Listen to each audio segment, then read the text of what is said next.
Thank you for tuning into TTV. I'm your host, Toya, and today is Saturday, which means it is our 2022 fictional book recommendation. And the one I have for you today is called Second Sleep. So, this was a story about a little boy who ends up going to this cabin with his grandmother and his little sister. And the cabin that they're going to, the grandmother is going there to prepare the cabin for demolition, basically, because somebody bought out this whole cabin retreat area, and they're going to put up, I think they said, some apartment buildings or lakeside housing or something like that in it. And so the grandmother was the last one to sell her cottage in this little community. And so she was going there to clear it out and had the little boy and little girl come with them because the mom went on some disappearance to help out a friend, and they don't know what's going on with her. So she was told, Dad, I'll take the kids with me. So they go out to this cabin, and when they get there, he finds out there's no electricity. Like, they have heat through propane, and they can cook through propane, but there's no electricity. He's like, well, what are we supposed to do? Which, I can't even lie, because it'll be grown folks that would be like that. Like, what are we supposed to do in the middle of these woods with no electricity? So, what ends up happening, his grandmother tells him about second sleep. And I ain't gonna lie to y'all, I'm 45 years old. This is the first time I ever heard of this. Okay, the first time I ever heard of it. It's called second sleep. So apparently, back in the day, because this is what the grandmother explained to the child as well, she said that back in the day, before they had, indoor electricity, she said, well, what happened is they would go to bed when the sun went down. They had candles that they could use, and they had wood that they can do fires with, but instead of wasting that extra material to light up the cabin to do something, what they would do is just go to bed, because those materials were expensive.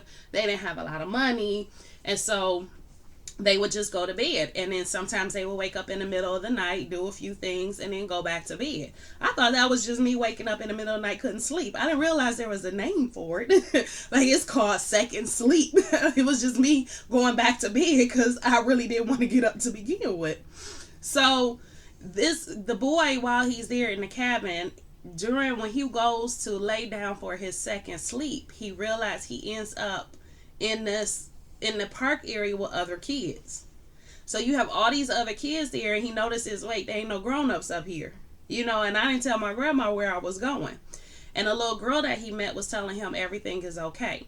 So in the end, everything tied together as far as the little boy and the kids that he met. He ended up actually meeting his mother as a child, because apparently when you go to these cabins, during the duration that you're there, you go for your second sleep, and you end up in this place with these other kids until you wake up for the morning.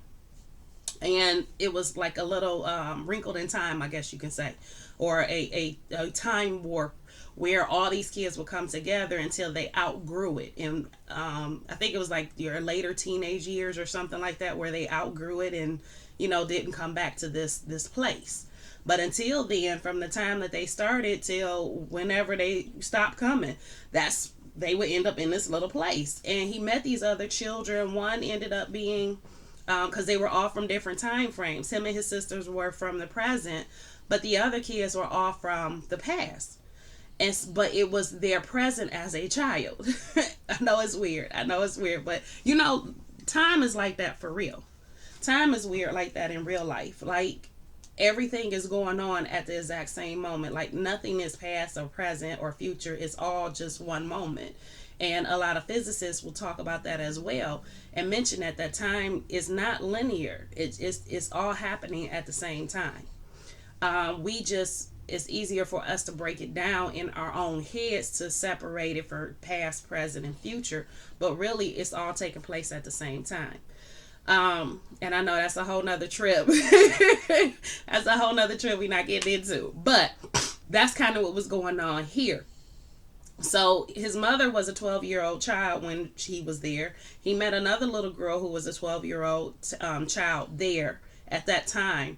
But in his time, she's 45, I think. That same age as me. I just realized that. Yep. But I think she was 45. And his mom was helping out a friend, and the friend actually ended up being from that time zone, and he was 4 years younger than the mom.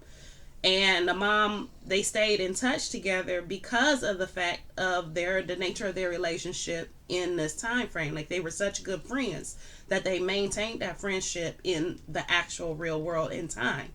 So that was kind of how he was able to figure out what was going on with his mom and find her, so that he can actually help, that his dad could actually help the friend and the mama get out of the situation that they were in.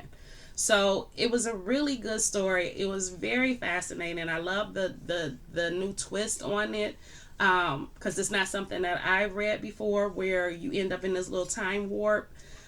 So it was a very cute story, and I really enjoyed it. Sadie, what do you want? God, the dog. Yeah, so they ended up in this little time warp, and I haven't really read anything like that before. You get those overlaps in times, like Premonition and movies like that, but to have it to where all these kids come together in this one time, and they're from different time spans, like over a 20-year period, because we'll just say when they turn 20.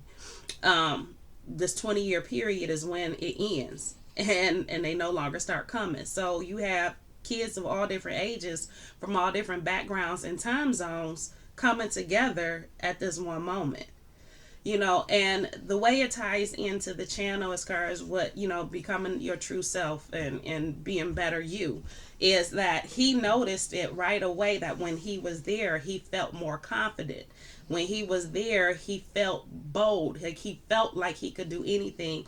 And the stuff that would normally hold him back, and the things that he would normally shy away from, he welcomed it, encouraged it, went along with it. And so he actually mentioned in there how he found his true self going to this place, and how it changed him for life because of the fact that he found his true self. And that's what it is. That's what everybody is looking to do. They're trying to find their true self, because when you find your true self, everything is balanced, everything is harmony, everything is easy. Like, you understand and you can see your way. So he found his way, and he found his self by going to this place, and he was able to become his true self. So this was an excellent story. Again, it's called Second Sight. And I just realized I didn't say who it was written by. I didn't give that information. I know it was Diane something. I apologize, y'all. Y'all know I'm usually better than this. We're going to blame it on that COVID, man. Okay, so Second Sleep by Diane Stanley. And then it was read by, I need my glasses. It was read by a gentleman named Mark Sanderlin. So the information, of course, is going to be below. But I really enjoyed this story. I hope you listen to it. If you do, please comment and tell me what you thought about it. It was a short one. It was only 6 hours long. So it wasn't as long as some of the other ones I've listened to. But I still really, really enjoyed it. And I didn't think so, because I had it in my cart for a while and I wasn't going to listen to it. But I'm like, let me go on and listen to this story. And I'm glad I did, because one, I learned about second sleep, because I didn't know that existed. And two, it was a really cute story. And I love the way it came about in the end. But I love you guys. I hope you enjoyed this. If you did, please like, subscribe, and share. And I will see you tomorrow.